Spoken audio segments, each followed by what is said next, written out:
Purposely. Your life, God's purpose. Listen at onpurposely.com. Welcome to the Gospel Tech Podcast, a resource for parents who feel overwhelmed and outpaced as they raise healthy youth in a tech world. As an educator, parent, and tech user, I want to equip parents with the tools, resources, and confidence they need to raise kids who love God and use tech.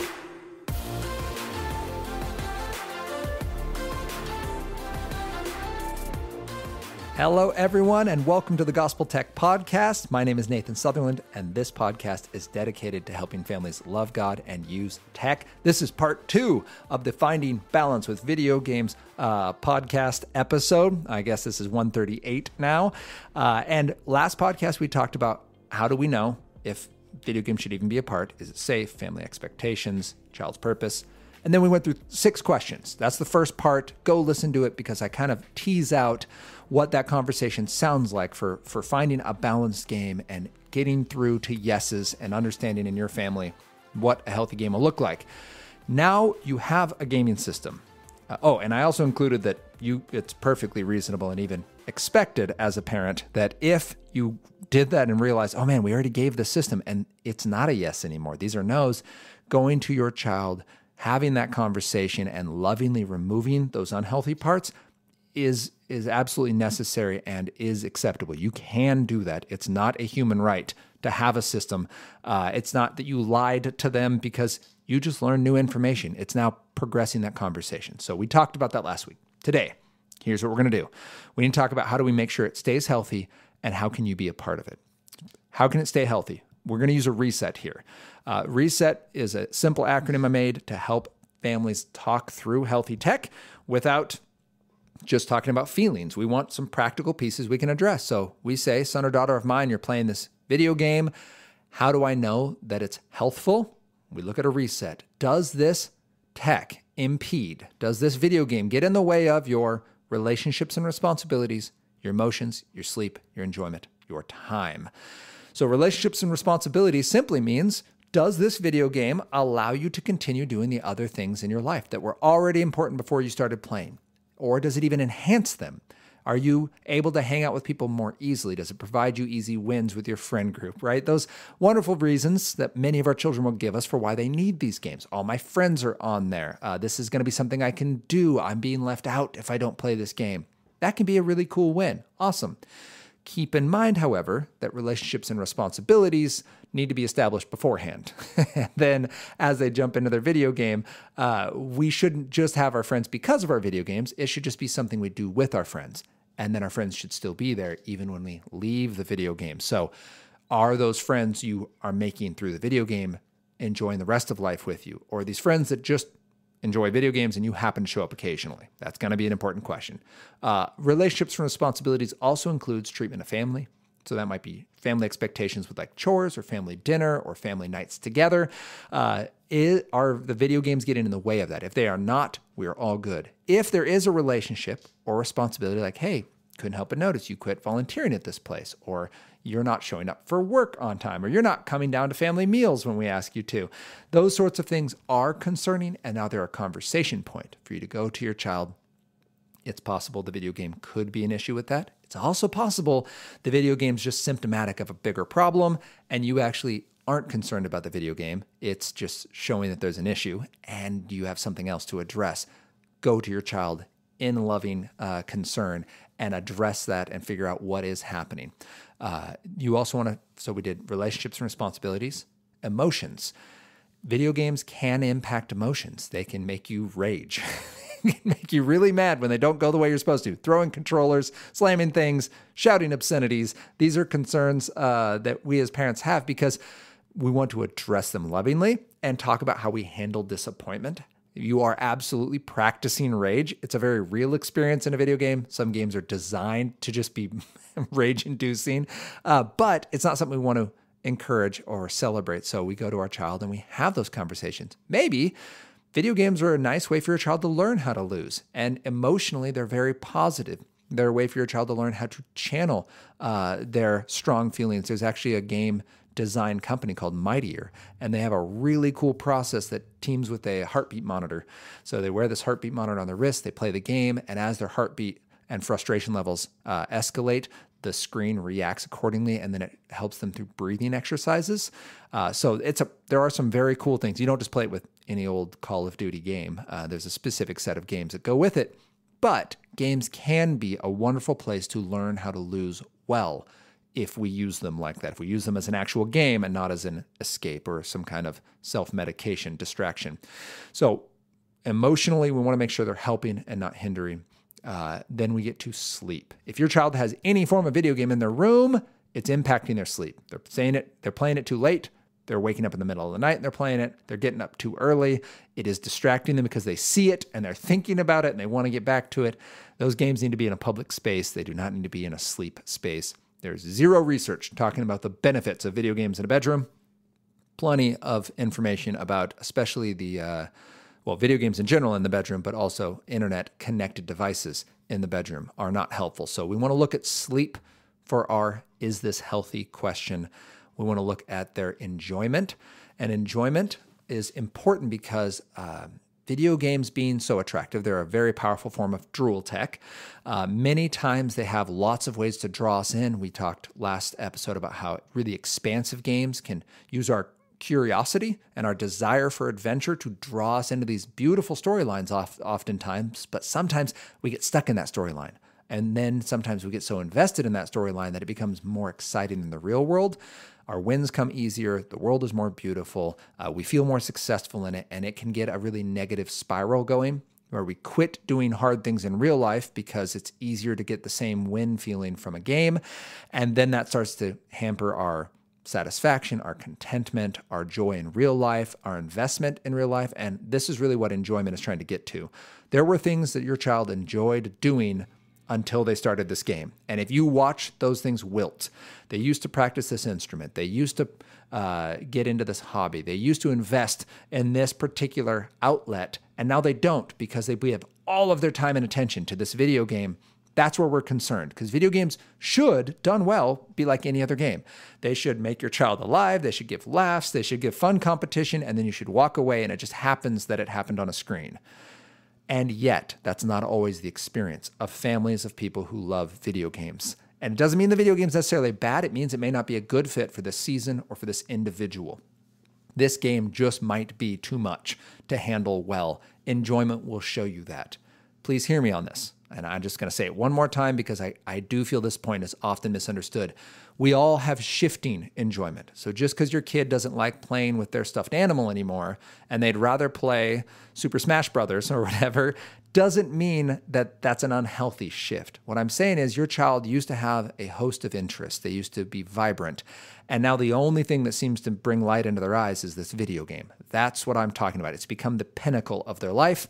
They're doing everything else to get back to it. That's a concern and a place for you to have a conversation with them. I'm not saying the video game is even doing that. It might be they went through a bad breakup at school. It might be that they're getting bullied. It might be they saw something online and they're experiencing shame, and this video game is just an easy way to forget about all that stuff. I don't know. You're the parent, the loved one, the teacher, the mentor, the grandparent. Jump into their life and start asking intentional questions because a reset is going to expose that. You also then look at the time. We talked about time in the last episode being an indicator of health. In this case, we're just looking at time in terms of satisfaction. Whatever your agreement is, whatever you've said, you get to play 30 minutes, 3 days a week, child. Make sure that the time satisfaction is there. So yes, the time parameters need to be followed. So your child is given that time. They can play it. You need to have expectations this game is turned off when this time is over, right? So if you have 30 minutes, it's off in 30 minutes. So maybe you go 35 to give them 5 minutes to wrap it up. That's great. But the window is really important. That's going to be a digital trust issue, and it's going to be part of how we build responsibility in this. So on the digital trust side, this is that we are trusting our child, and they're going to show maturity and responsibility by keeping that timeline without us having to heckle them a lot about it. And on the responsibility side, we are going to handle video games as part of life. If we're letting our child go in there and we're showing that it's healthy on a reset, so we're on the T of the reset right now, and that it's something we're going into intentionally. We look to make sure it's safe for our family and that the game is reasonable and fits our expectations. Then in the reset spot, we're building responsibility and ensuring health with this. Many times as parents, we say, well, child of mine, if you get good enough grades or if you do what we ask the first time, then you can get to video games. And I love the people over at Screen Strong brought this point up, and I absolutely love it, so I'm going to repeat it. And they're like, it doesn't make any sense for us to encourage our children to do what we want by rewarding them with something we don't want. And many of us, that's how we handle video games. We go, well, I don't like video games. So because I don't like them, I'm going to hold them as the last thing you get. And you have to get through all this other stuff I do want. So you have to practice your piano, and you have to go to school, and you have to finish your homework, and you have to be nice to your siblings. And as long as you do that, then I'll reward you for doing all the stuff I do want by giving you something I don't want you to have, which is a really unhealthy way to go about it, because your child is being rewarded to get through all this other stuff that's really important. But all they know is that they're getting back to this thing that they really want. And it is building habitually that this thing is kind of the top of the mountain for them. So instead, what we're going to do, parents, is we are going to say, child of mine, we've agreed on this system. We've agreed on this game. We've agreed your reset is currently healthy. Therefore, here's your time window from 4 to 5 p.m., 3 days a week, or from 5 to 6, whatever, from 5:30 to 6, whatever time amount and however many days, you're writing it down on the calendar. Now, it doesn't mean they can not be moved. You can remove them if someone is absolutely losing their gourd and go, hey, listen, we need a little more time. I believe that this extra stimulus, not as a punishment, not because I'm mad at you, but because this would be an unhealthy choice. Video games are going away. You need to do something lower stress, lower stimulation. You just maybe need to go to bed early. You just need your time. Video games are a bad choice this week. That's fine. But we're not doling them out as we see fit. We're setting it down and saying, hey, you get this amount of times to play. This is how long you can play each time. You're going to show your responsibility. We can talk about more time. If this isn't, we need to talk about what that would look like. And there is an upper limit for how much time you should play. If your kid's like, well, I need 5 hours a day for this to even matter, you're going to probably need a month without video games to really reset what fun looks like and help them experience joy in the real world. They're probably overstimulated, and that's too much for your child to be doing in a day. But in terms of this conversation with a reset, can they hold the time limit, and can they responsibly use the time that they've been given?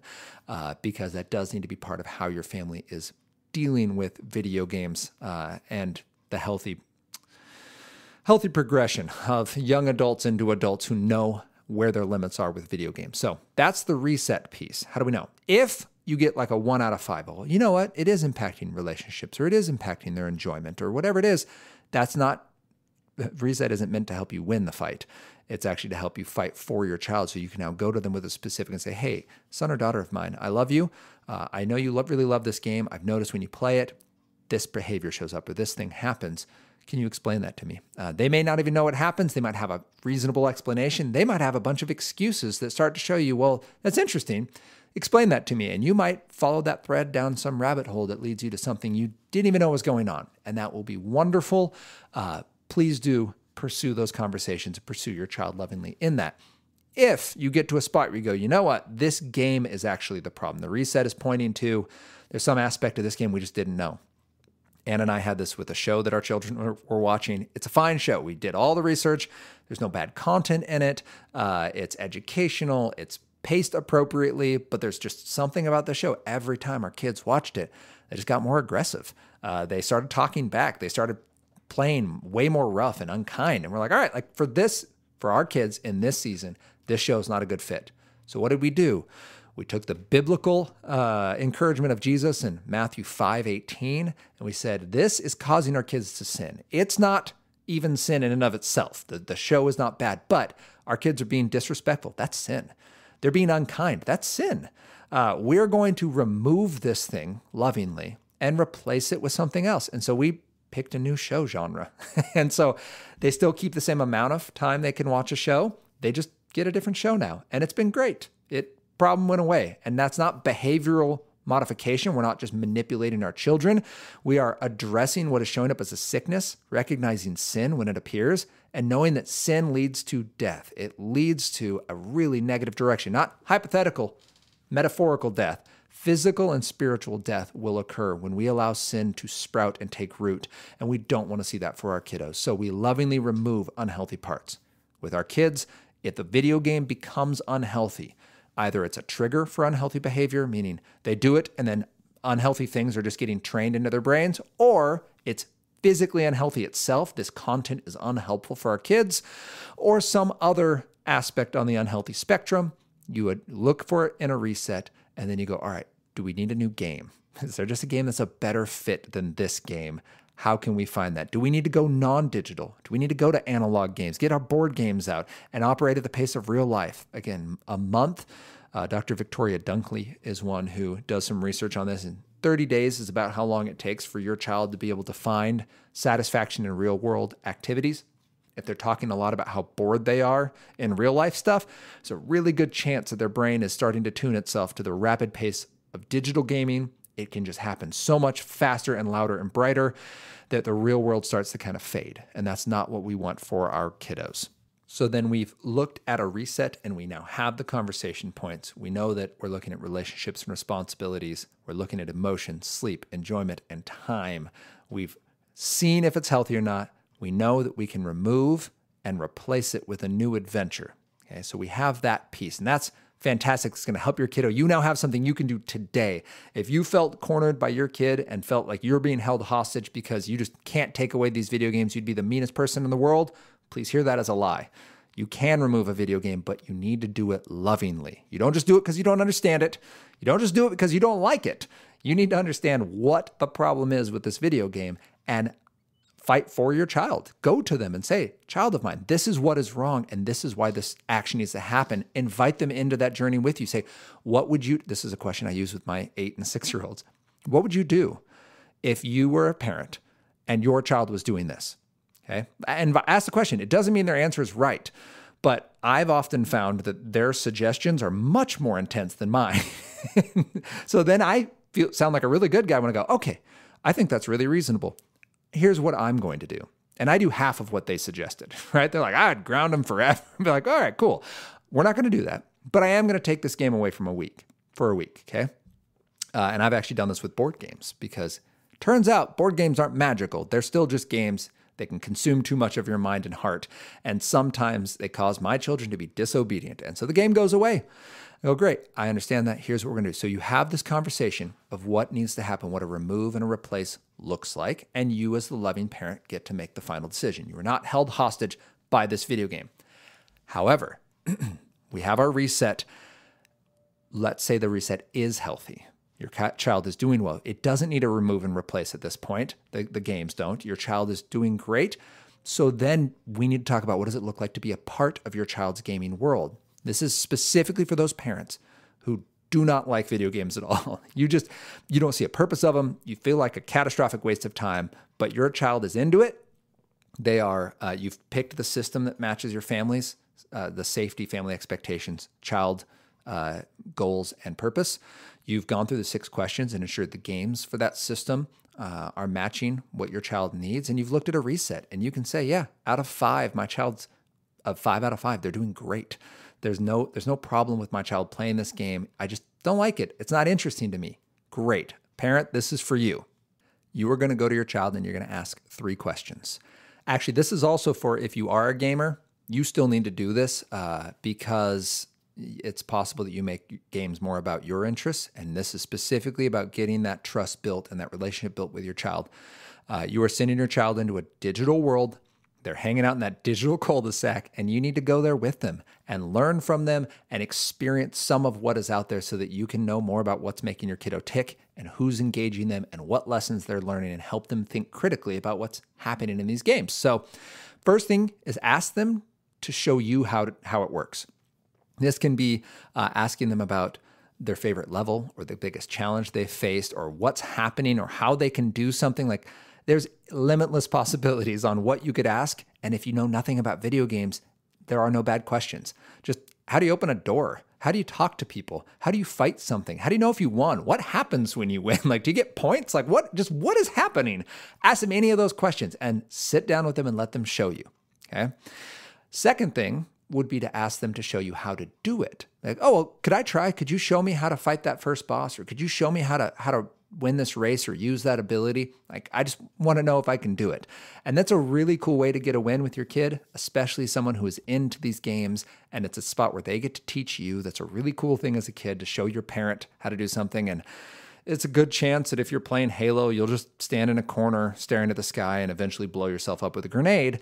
But the point is, you blew yourself up with a grenade playing with your kid. And you did it terribly, and they loved that. Okay, so get some of those shared wins. And the third thing would be to do it together.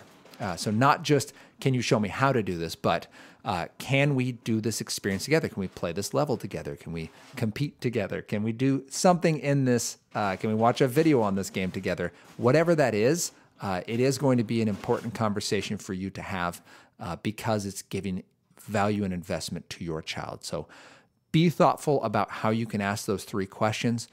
Can you show me? Can you teach me? Can we do this together? Because you're stepping into their world like Christ stepped into ours and took on flesh despite his being God for the purpose of taking on our sin, living a perfect life, dying and rising again, so that now we don't just get salvation, we get indwelled by the Holy Spirit of God. We get to be righteous. And the Holy Spirit of God lives in us so we can go and love people like our children, right? Who very well may be rebellious little sinners right now and not know the love and joy of God. So we get to model that for them by stepping into their world, even if it doesn't interest us, or if it super interests us, by showing value for what interests them and not just running after our personal interests, but actually using this as a bridge into their life. So we have a reset. We have three questions we can ask. And my hope in giving these to you is to give you an easy win with your child and to make sure that they have balance in their gaming. I'm not saying you have to play games. I want you to hear this. I'm not saying video games are a necessity. You can say no to games.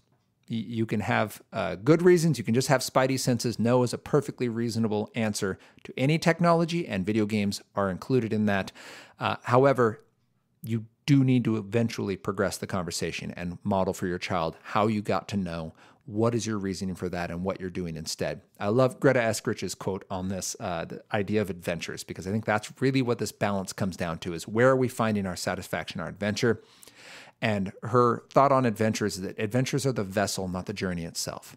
And this is so true with video games. They should always lead us to a place of amazement, to a place of wonder, and to other activities that also bring out amazement and wonder, that reset.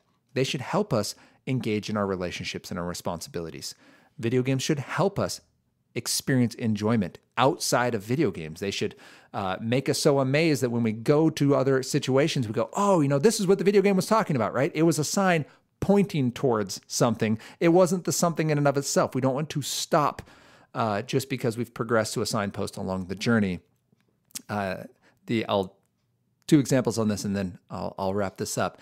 Our pastor, Rob, from our church, has an awesome example of this. He's like, when you are using things that bring amazement in this world, even things as good as like raising kiddos, if we make those the ultimate thing, without recognizing they really point us back to God and his love for us and his goodness and his amazing glory, if we don't use these for wonder and for worship, it's like driving to Disneyland and stopping at a sign that says Disneyland, 20 miles, and stopping there and acting like that's Disneyland, right? You got to a sign that pointed you to something greater and you're like, woo, this sign's incredible, right? So when we experience video games, we should go, wow, this is amazing. Like someone put incredible amounts of work into this, and I love the scenery. I love the gameplay. I love the snappiness. I love the graphics. I love the challenge. I love the storyline. I love the characters. Those are all things God equipped people to make. There are world-class storytellers and artists and designers who are involved in these things. So please enjoy it. Enjoy the soundtrack. Enjoy everything about that game and recognize that's not the end in itself. It's pointing you to someone much greater who designed you to be able to enjoy that. That's why the game is so engaging. That's why these games are so captivating, is they're speaking to a part of us that God made specifically to experience wonder, to point us back to him.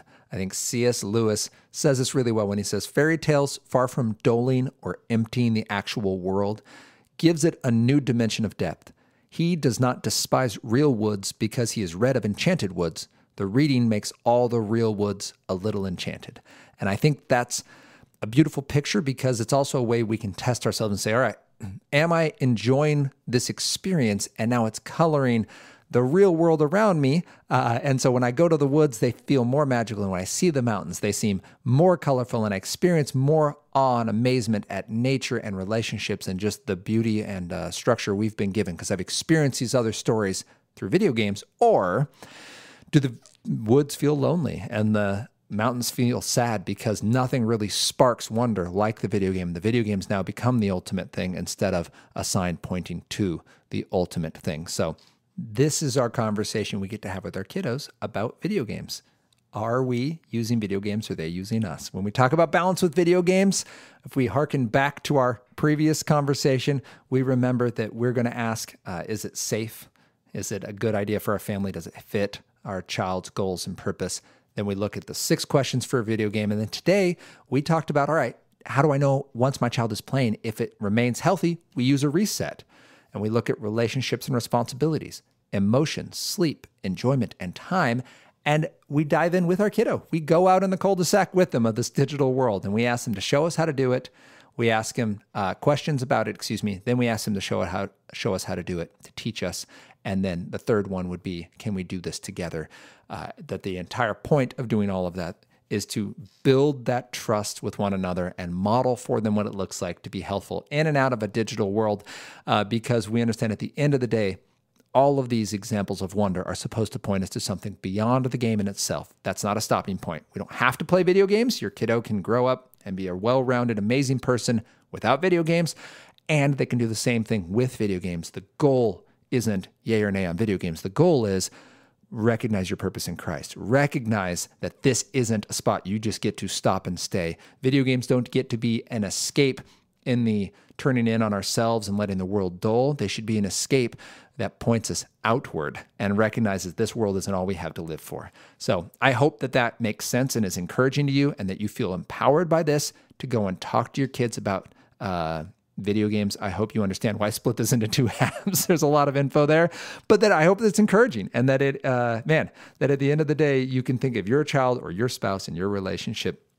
and be encouraged to do that. Let's add this. Since this is a bonus episode, I'm gonna run on this real quick. I was gonna finish this episode right now, and I want to say one more thing. I get asked a lot about spouses. And I get asked, hey, do you talk about video games and video games specifically in marriage? And I don't. And here's why. Video games are tricky, and they're very personal for me, and they're very personal for most relationships. I will simply say this on the relational marriage aspect. Video games, all the things we just talked about apply to marriage as well. So you should make sure that it's safe for your family, that it fits your expectations, and that it fits your spouse's and your marriage goals and purpose. So you are two becoming one. You have a new purpose. You are a new family and entity before the Lord, and that is your priority. Son of God is your first identity, and then your second is married spouse. So in light of that, when a spouse has a concern, that concern now gets the weight. I'm not saying video games are even going to be the problem in that. Oh, by the way, reset also applies. So wonderful way to address your spouse. Again, we're in a marriage relationship. If you don't feel like you can approach your spouse with a reset, I think that in itself is a conversation point to say, hey, I don't feel like video games are even an optional conversation, that this is somehow like a God-given expectation that these things are going to exist in our marriage. So I think a reset of those 5 things is going to be important. But to be able to approach your spouse and say, I have a concern, right? Spouse, if you know that your spouse has a concern, that is weight enough for it to be addressed. It doesn't mean they have to go away. I'm not saying you have to get rid of them. I'm telling you, just like your child being interested in video games means video games now deserve space at the table to be discussed, whether or not you choose to bring them. They've earned airtime in your families, in your family's conversations. The same is true with marriage. If your spouse is bringing up that they feel neglected because of your gaming, whether or not that's justified in your opinion or in reality, it has to be discussed. That can't go on. There's bitterness being brought up there, and neglect is a real thing. that we have to make sure that we understand either how we're communicating our neglect or how we're missing the fact that we are neglecting a God-given responsibility to love our spouse. Husbands specifically, you're called to love your wife as Christ loves the church and gave his life up for her. So if your wife is not feeling that, it's either a breakdown in communication because you're doing awesome and it's just somehow getting missed, or you're actually out of line somewhere. And maybe video games are symptomatic of you being out of line. They're not the cause. They're just showing that something else somewhere is off, but maybe they're the cause, right? It's very possible that if video games went away, you would have the bandwidth to recognize the real adventure waiting for you in relationship with your spouse. So that's specifically to husbands, but also to married couples in general. Please be intentional with your video games. Understand they can very quickly supplant open communication and very quickly cover up areas of rough patches that they're not that bad, but they're only not that bad because we keep going back to video games, and video games are just so much better that they give us this really easy out whenever we ask for it. Instead, let's do the hard work of being married. Let's do the hard work of submitting to the Lord and finding our joy there first, and allow our video games to point us back to him and back to one another, and be intentional in that. And if one of the two of you feels like something is off, something's off. May not be video games, but it needs to be lovingly addressed. So one spouse, I ask that you would be the brave one to initiate the conversation.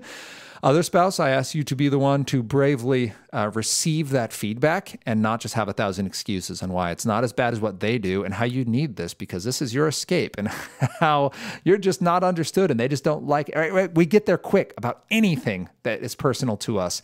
Let's prayerfully and humbly understand that this person's coming in love. Maybe the problem is with them and we need to get them the help they need, right? The spouse who's coming to you and saying, you don't love me as much as your video games. Maybe that's not true and your video games are awesome. That still needs to be heard and you still need to get to the bottom of it. So, all right.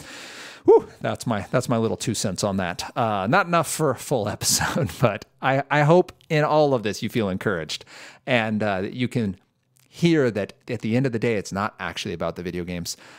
Those are just another talking point, another win that we can go get relationally to get to the heart of our spouse, of our children, and of the people God's put us around. So if this is encouraging to you, would you consider sharing it with someone? Send them a text, share it on social media, put a link in an email, whatever you got to do. Get it out there and let this be an encouragement to people that are just wanting to love their kids well in this digital world. They want to love God and use tech, and video games is one way that conversation can progress. Would you consider leaving a rating and a review for us? And would you join us next week as we continue this conversation about how we can love God and use tech?